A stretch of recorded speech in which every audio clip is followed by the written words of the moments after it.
Welcome to Sweet Life Beat Life. We hope this video helps. In this video, I will explain how to replace a purge valve.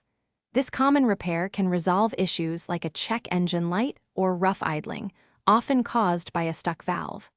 Doing this yourself is a cost-effective solution, potentially saving you hundreds of dollars compared to a mechanic. We will guide you through each step, making this a manageable task for most DIY enthusiasts. Let's get started. Before we begin, gather your essential tools. You'll need a flathead screwdriver, a 10mm socket, and a ratchet with an extension. Always ensure your vehicle's engine is completely off and cool to the touch for safety. The purge valve is usually found in the engine bay, often mounted on or near the intake manifold, sometimes under the air filter box. Take a moment to locate it. Now, let's remove the old valve. First, disconnect the electrical connector by pressing its locking tab and pulling it away.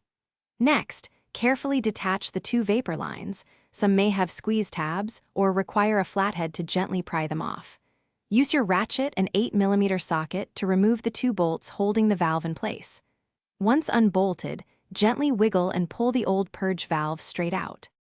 To install your new purge valve, first lightly lubricate its O-ring with a small amount of engine oil.